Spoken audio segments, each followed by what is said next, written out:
Hi, so good afternoon, everybody. It's good to have people on the webinar, and obviously, and also to invest the time for you to be part of this webinar as well. So there's who I am. I'm Dr. Dion Klein, and I'm going to switch me off, and I'll bring the screen up with the presentation that I'm about to do.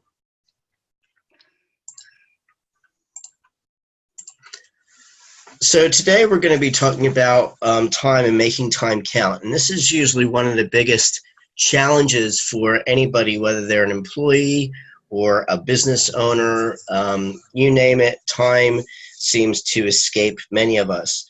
The bottom line is this, is that every one of us has 24 hours in a day. And it's always interesting to look at people who seem to get so much time, so much stuff done in a day, and yet there's other people who seem to get nothing done in a day.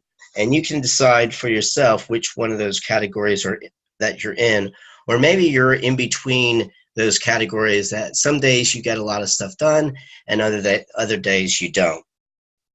So really what I'm going to look at today is 4 key points of looking at making your time count. We'll be looking at the 80-20 rule, the urgent importance matrix, which might be a good strategy for you to use, the SMART way, which is about goal setting, and then we'll finish on something called the glass jar. So that's a little bit, there's some information about me. People think that I'm quite a busy person, and I guess when you look at it on paper, I am. And I'm like many others, I have very productive days, and then some days I'm probably not as productive because I too have procrastination issues and also distraction issues. When I'm focused, I find that I get a lot of things done a lot. So you're welcome to go to my LinkedIn profile. Just Google me search for me on LinkedIn, connect with me, and I'm more than happy to connect with you as well.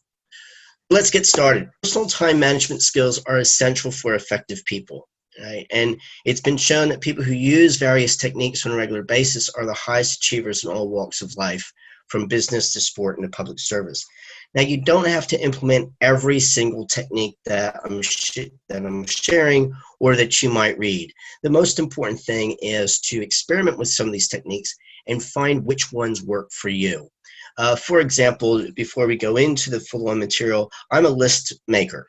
So if I don't write it down on what I really want to achieve in the day, it may not get done. So that's my one technique that I've found that has worked over the years of getting things done. And I know that when I don't create the list for the priority things I need to get done for the day, they usually do not come to fruition. And definitely they don't come to completion. Making time count, right? It's more than just time management is more than just managing our time. It's about managing ourselves in relation to time. And that's the most important thing. How do we manage ourselves? It really comes back to self-discipline. Practice and discipline will help you identify and focus on the activities that give you the greatest returns. So what we have to look at is, what are you trying to get a return of, right, in regards to that investment of time? So if you're looking at, well, I need to get more clients, then you look at what activities do I need to put into place that will get those clients or get that client list up and running or get more clients to my database, right? So you need to look at the activities that you're doing and decide, is this activity going to give me a good return? I did a webinar about networking for finding jobs. And, I have some friends right now that are looking for jobs, and they're spending a lot of times going on, Seek and Indeed and these other job platforms looking for jobs, where I suggest them, maybe you need to go out and network more and meet with people and find out who's out there hiring and use your own networks. So you need to look at what activities are you doing, how much time those activities are taking, and are you getting that return on investment? So that's one thing. 2 things, as I said, maybe you're a list taker or a list maker? And then the second thing, what activities are you doing? And then question, are those activities that you're doing giving you the return on investment for what you're trying to achieve, which leads into goals, and we'll talk about that in a bit. So the 80-20 rule, okay, this is also known as Pareto's principle rule, and it basically states that 80% of your results come from only 20% of your actions. So if you consider this rule, you'll find that it fits most things in our everyday life. So once again, if I'm putting really great 20% of time into activity, right, then I can get much better response. So here's a few examples of the 80-20 rule. Only 20% of the population own 80% of the wealth, which means that 80% of the people are not very wealthy. Only 20% of employees are responsible for 80% of a company's output. And only 20% of customers are responsible for 80% of the turnover. So those of you who are in business, look at your customer list, your client list, and see which ones have really put the most money in your pocket. And I'm sure that you'll look at 20% of your customers are really responsible for 80% of your turnover. I know that's true for me with one of my businesses. So when it comes down to analyzing what you're spending your time on, you must question, are you and your team focusing on the 20% of activities that produce the 80% of the results? So hopefully that's one aspect to look at for you to just reflect upon what activities am I doing, and hopefully those 20% of those activities that you're doing, they're probably bringing back 80% of productivity for you.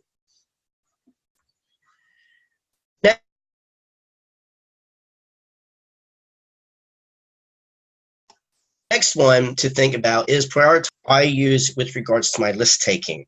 And so I can have a whole list of things. Then I have to look at, well, where do they fit on this matrix? So let's look at each one. We have the urgent and important. So the activities in these areas relate to dealing with the critical issues as they arrive and meeting significant commitments. So these are the ones I have to do this activity or this duty now. So some things that may be on a deadline. So for example, you have certain things that need to be completed by close of business today. You put them at the front because if you miss that deadline, you may miss a potential job.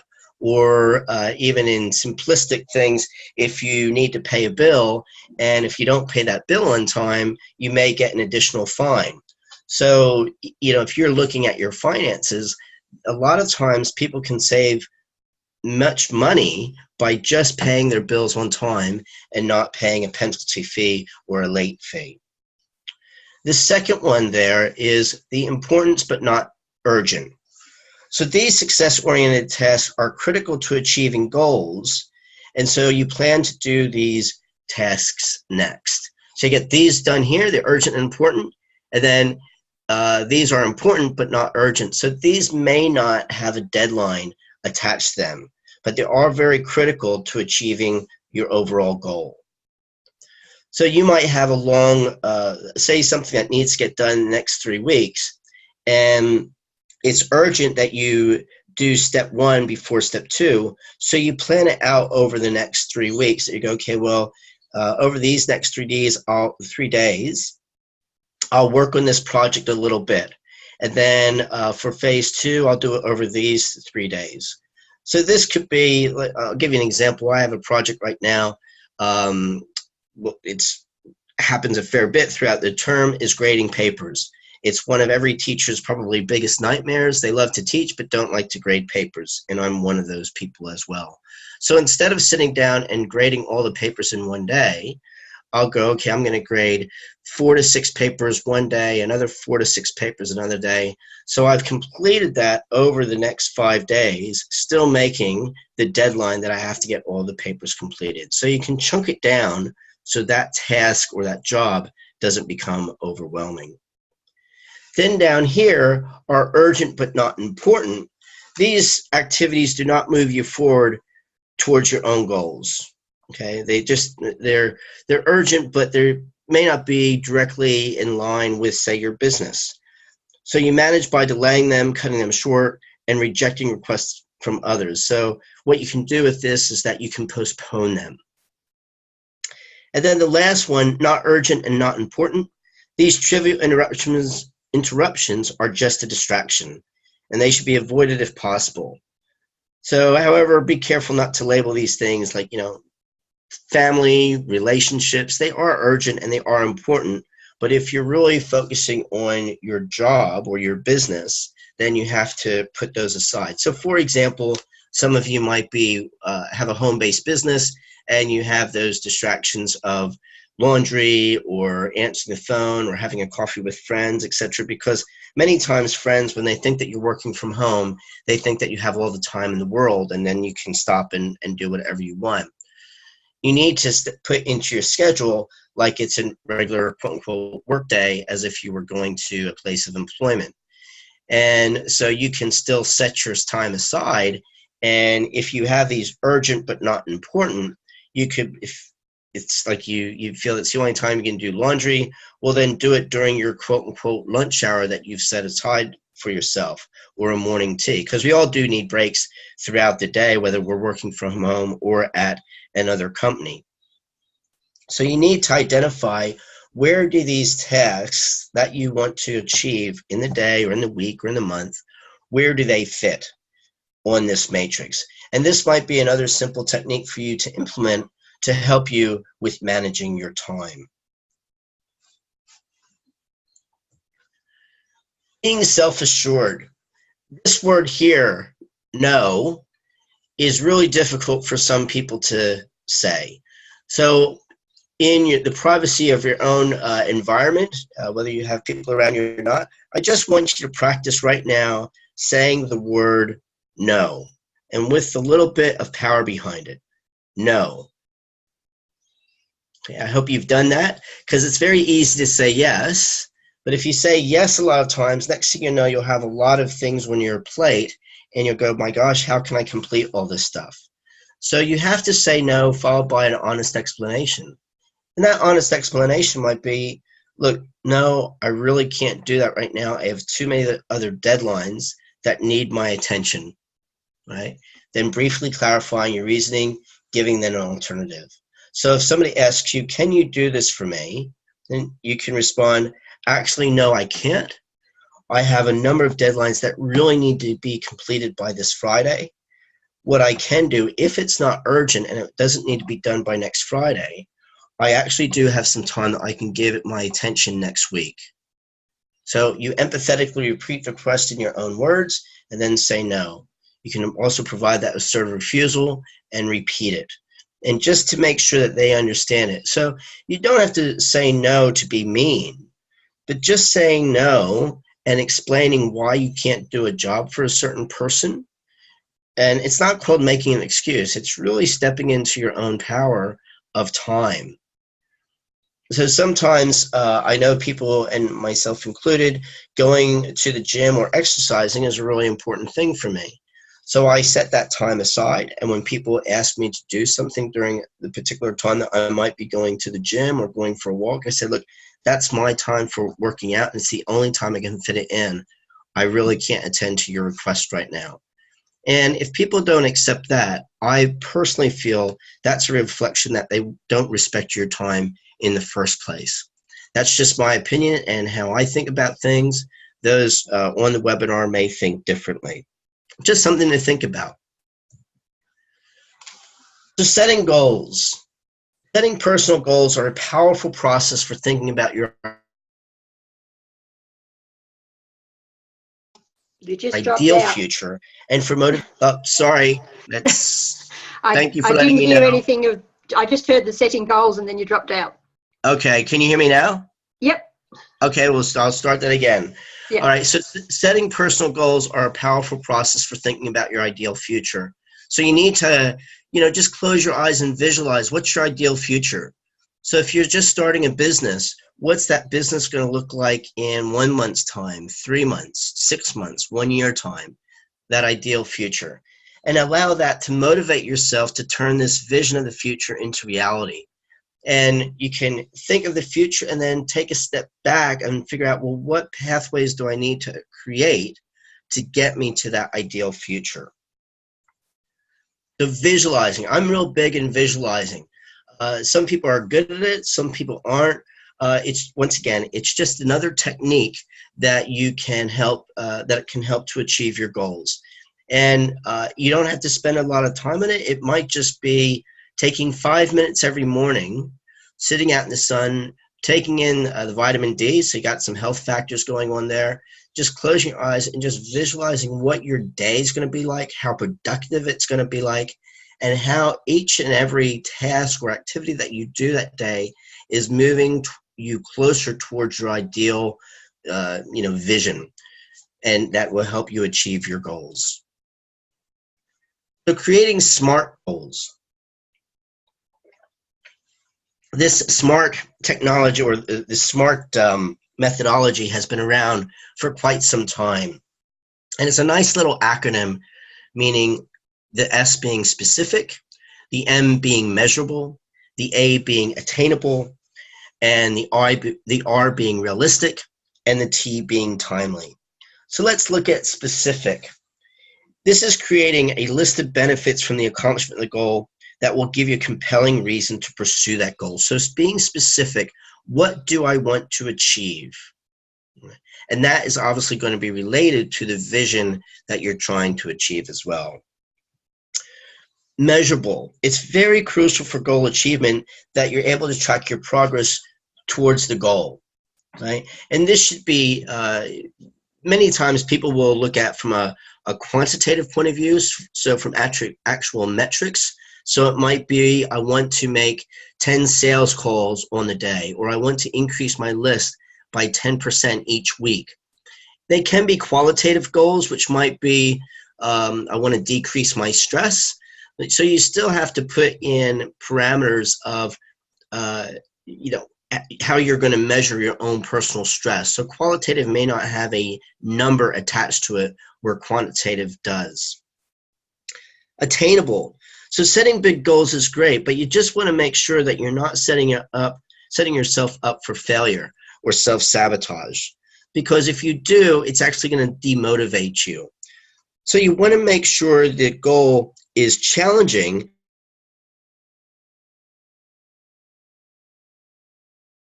but it's not so unrealistic. The next letter, R, is realistic. So before you even set goals, it's a good idea to sit down and define your core values and your life and your career purposes, because this will really focus on, are they realistic, and also are they relevant? The R can stand for realistic or relevant. I've seen it in both types of papers. So making sure that the goals you create, are they relevant to what you're trying to create, and then also, are they realistic? And then the last one is timely. So you need to set deadlines for these goals, right? Otherwise, if we don't set a deadline, you'll have this, what I call the tomorrow syndrome. Oh, I'll get to it tomorrow. I'll get to it tomorrow.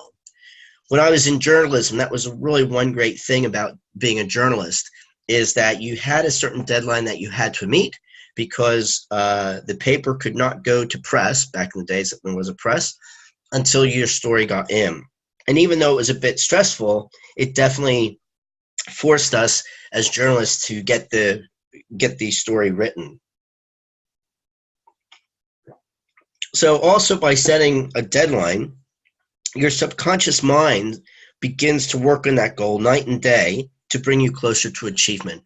So there is some subconscious things happening there as well, because it's also a mindset. So creating those SMART goals. So my suggestion would be, after this webinar, is to sit down, write down what your vision is. Where do you want to go? So if you started your own business, what do you want that business to look like? And it's Monday, great start of the day.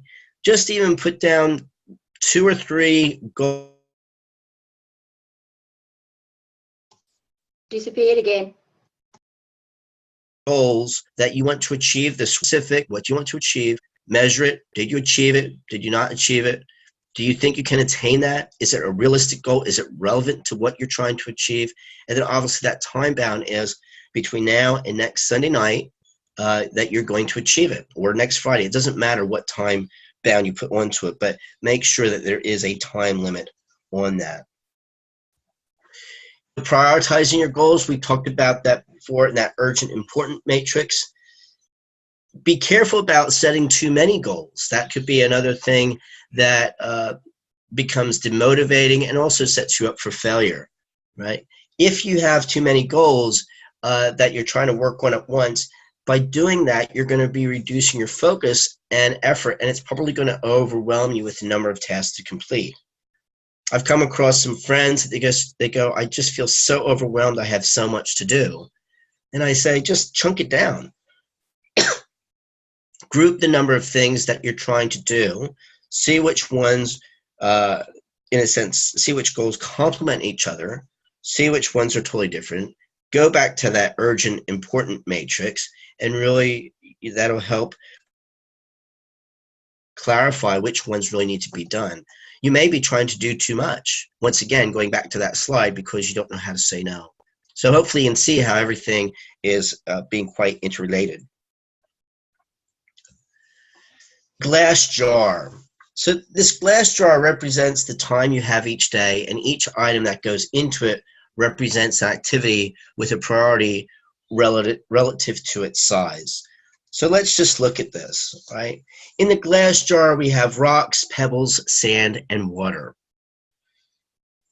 So the rock, plan each day around your most important tasks that will propel you towards achieving your goals. These could represent the important but not urgent tasks that move you towards your goals, and that we referred to in that urgent important matrix. So the rocks. So what's your rock? What are your rocks each and every day? The pebbles, this is where you fill the space between the rocks with pebbles. So these pebbles represent the tasks that are urgent and important, but contribute less to the important goals. So the pebbles, in a sense, assist the rock.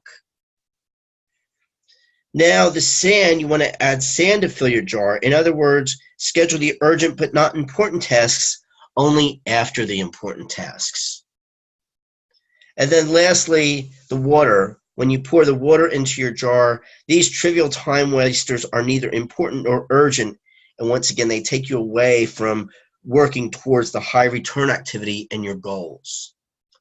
So we can also look at rocks. Rocks are our foundation. They're solid. Once you establish that rock and that foundation and that principle and that practice, very solid rocks are hard to move. Pebbles can get washed away, can get blown away with the wind.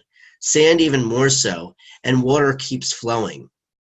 So that's another way to look at that glass jar, is all that time that you have each day and what's taking up the most space in that. And it really does need to be that rock, because that is really setting the foundation for your vision, your business, whatever you're trying to achieve. So lastly, ready, aim, and fire. So when we look at this, get ready. Do not over-plan your goals, okay? By the time you fire, the target may have moved.